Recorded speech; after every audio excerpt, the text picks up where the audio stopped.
It's evil. Hi, Hello, how are you? I'm good. How are you? Yeah, I'm fine, I'm fine. Oh, good. Sorry, they just got me on like, I'm sorry I'm late. They've got me on like a no break, um, one after the other, no 5 minutes. It's fine. So I'll Oh, just eat. okay. I'm good. Where are you? Where are you based? In London. Are you in London? Okay, good. Yes. You? What about you? In London, in the Okay. rain, in the miserable Yeah, rain. same. Yes. So yeah, congratulations on your movie. Oh, thank you. Thanks. Um, Glad you liked it. yeah, you didn't write the story yourself, is that correct? No, I didn't.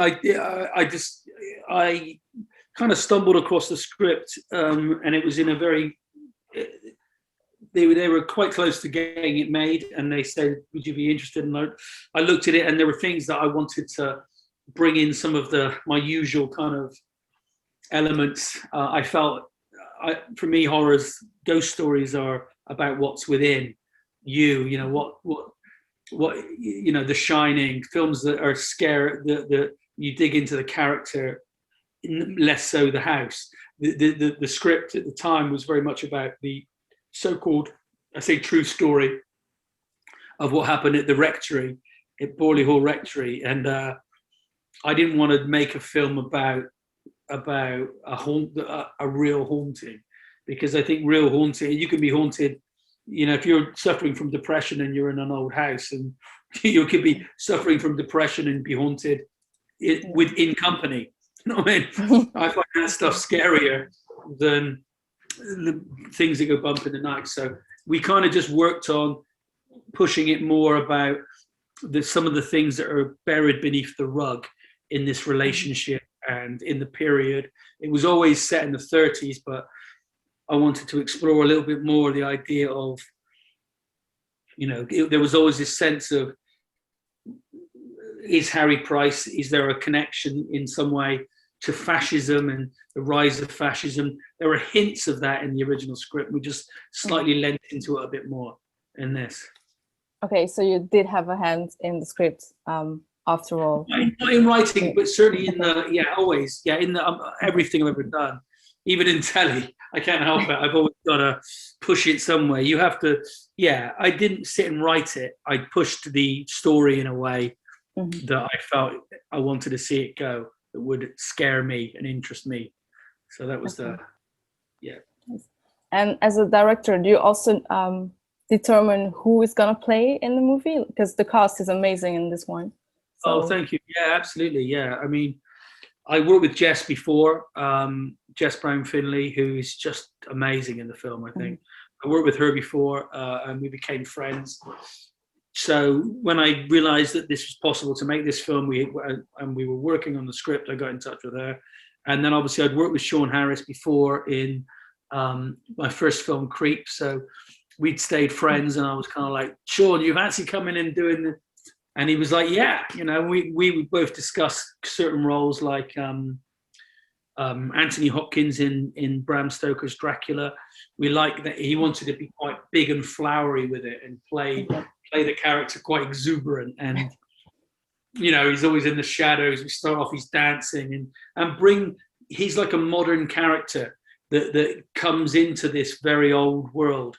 Is he straight? Is he gay? Does he do drugs? Is he on heroin? Is he an alcoholic?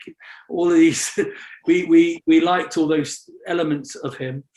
And I was also at the time, I was the great nutcase, crazy fucking Brexit was happening, and I wanted to sort of ridicule, in a way, the idea of is this the old England you want? Where is this the England you want us to go back to being before Brexit? Yeah, the England where you hang yourself if you're gay.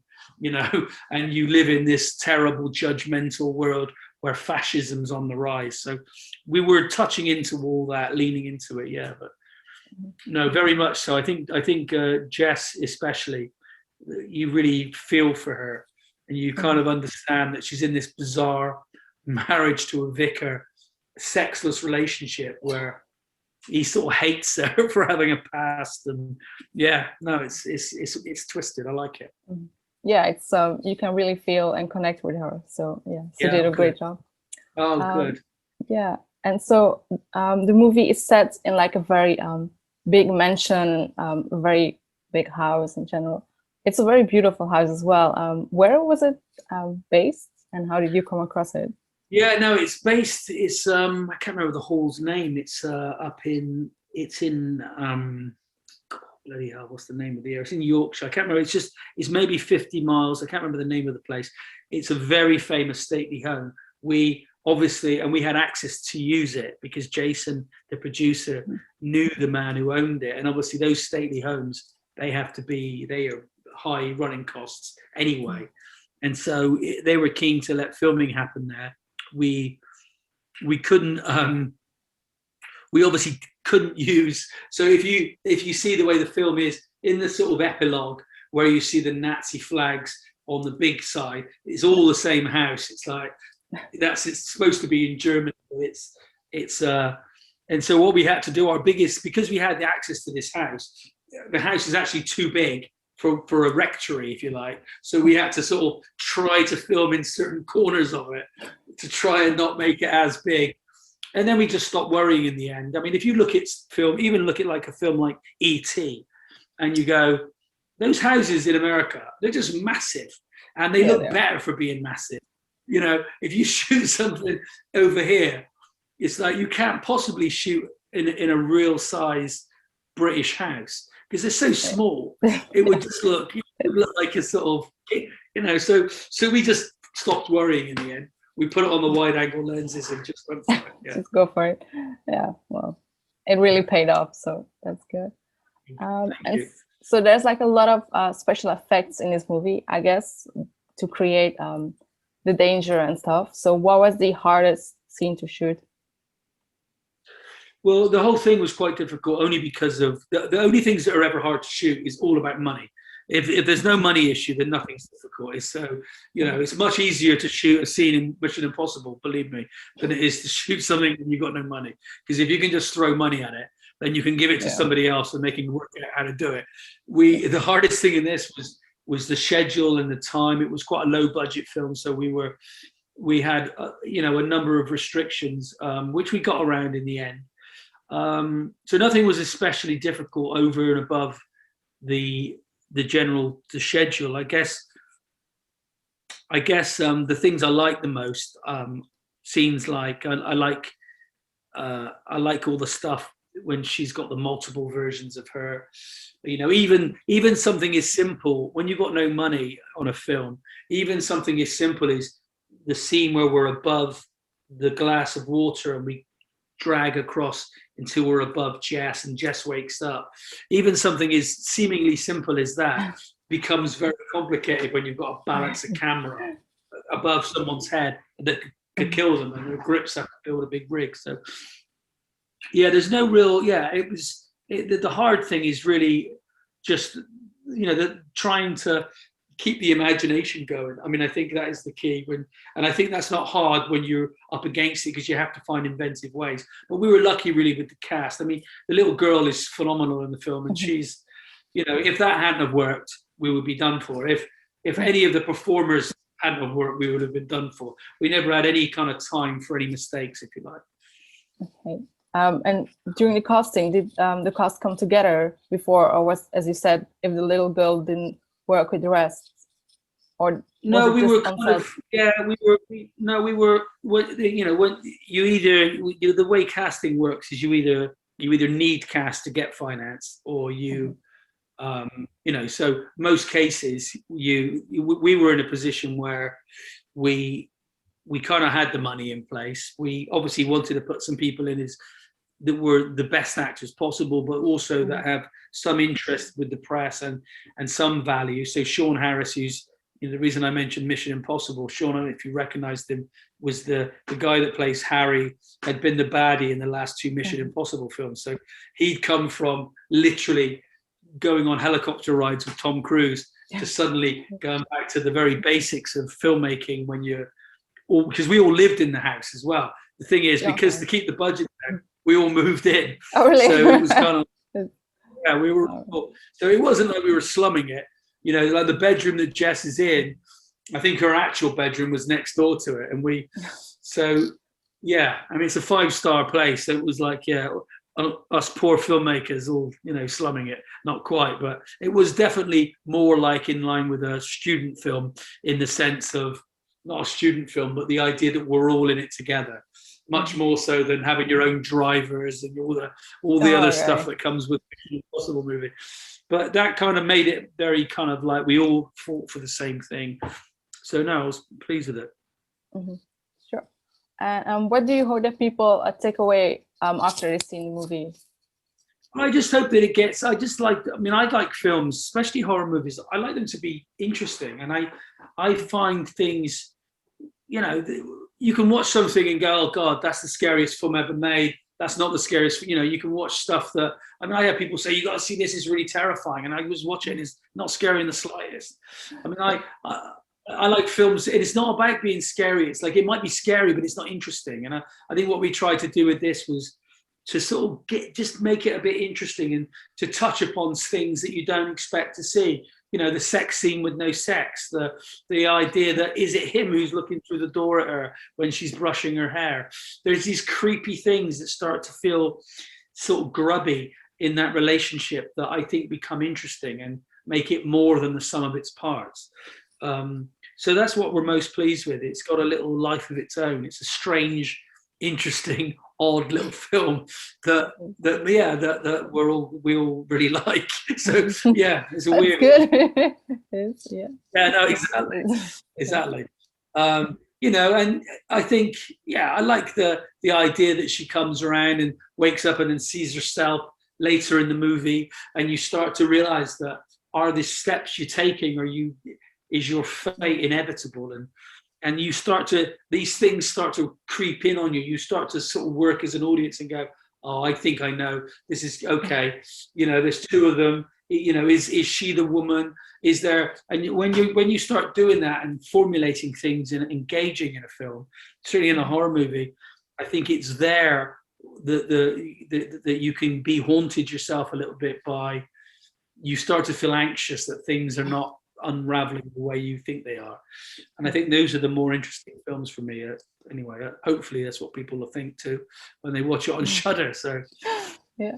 Are horror movies the reason why you became a director or filmmaker, or were there other influencers?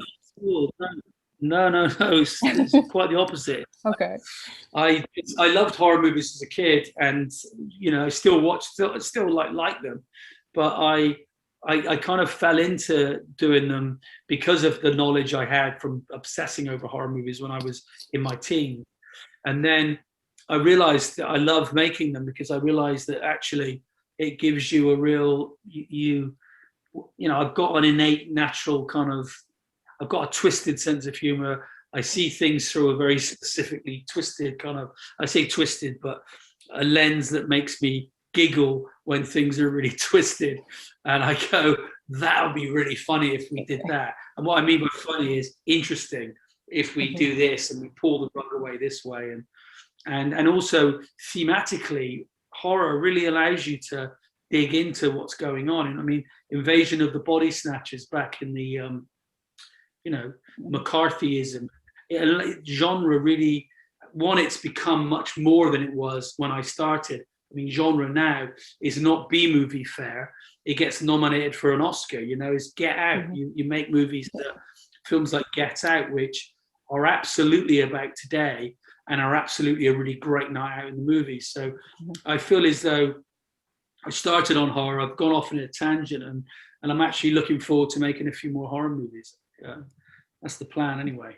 But that horror movie may be a war movie, or it might not necessarily be directly horror monsters. It could be, because I'm more scared by guys running in with guns than I am, pipes rattling in an old house. Oh, okay. For sure. And so, you already mentioned that maybe new horror movies come up. Are you already having other projects you're working on, or is it quite? I've got a couple.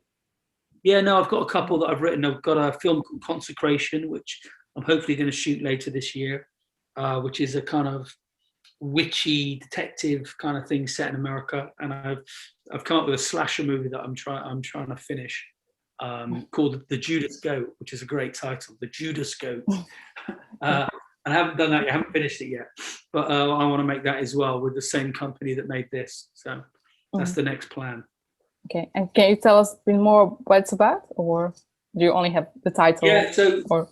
no, the Judas Goat is about a. It's about we got to be careful because I always worry that I say something and in 2 minutes later I'll see the film, not because someone can do it. So it's about a serial killer.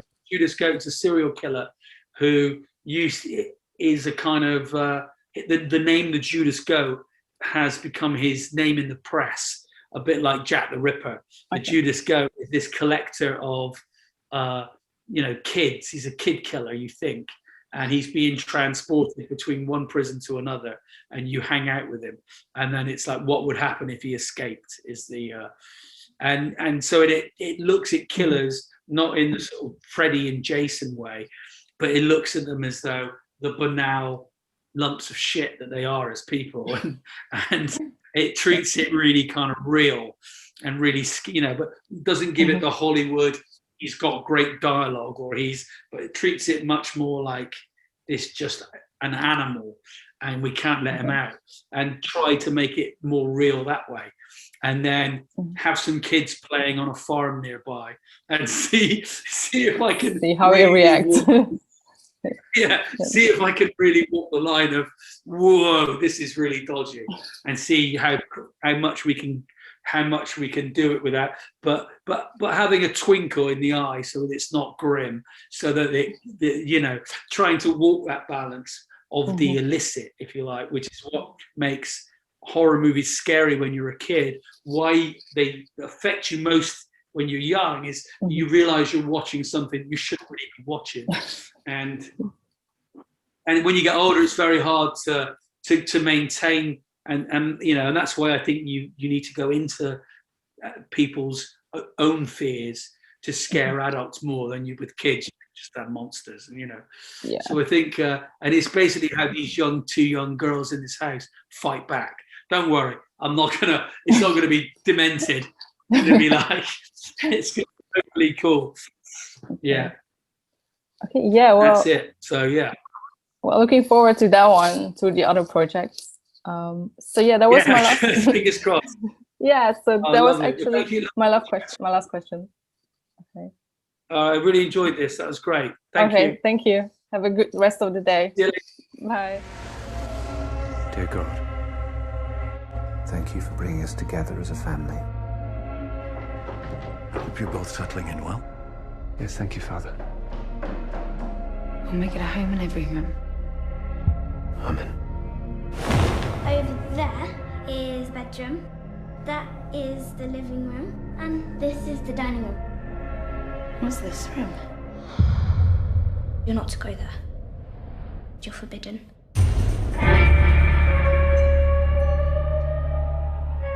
What's the time, Mr. Wolf? 3. What's the time, Mr. Wolf? 1. What's the time, Mr. Wolf? Addy?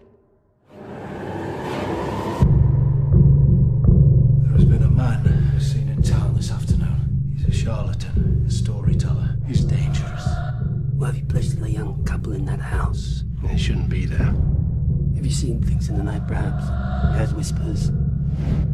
You're talking about the voices? What did you hear? It was nothing.